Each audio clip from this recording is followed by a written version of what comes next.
మహేష్ బాబు మురుగదాస్ దర్శకత్వంలో తన కొత్త సినిమా చేస్తున్నాడు.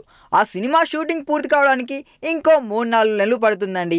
అలాంటి మహేష్ బాబు ఇప్పుడు త్రివిక్రమ్తో సినిమా ఏం చేస్తున్నాడా అనుకుంటున్నారు కదూ. అయితే వాళ్ళిద్దరూ చేసేది సినిమా కాదండోయ్, ఓ అడ్వర్టైజ్మెంట్ షూటింగ్ మాత్రమే. ఈ మధ్య ఓ ఆన్లైన్ టికెట్ కంపెనీతో వాణిజ్య ఒప్పందం కుదుర్చుకున్నాడు మహేష్ బాబు. వాళ్ళ కోసం ఓ యాడ్ షూటింగ్లో పాల్గొనాల్సి ఉంది.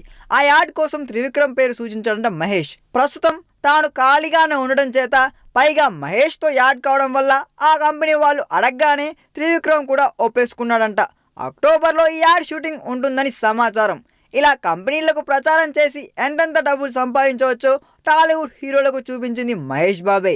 ఇంతకుముందు మన హీరోలు యాడ్స్ అంటే తక్కువగా చూసేవాళ్ళు. కానీ మహేష్ పదుల సంఖ్యలో బ్రాండ్లకు ప్రచారకర్తగా మారి సినిమాల్లో కంటే ఎక్కువ సంపాదించడం మొదలుపెట్టడంతో అందరూ అతడి బాటలో నడుస్తున్నారు. ప్రస్తుతం మహేష్ చేతిలో డజన్ దాకా బ్రాండ్లు ఉన్నాయనిలేండి. ఈ వీడియో మీకు నచ్చినట్లయితే సబ్స్క్రైబ్ చేయండి. ఫిలిమి స్టార్స్ బోలెడంత న్యూస్ బోల్డ్గా.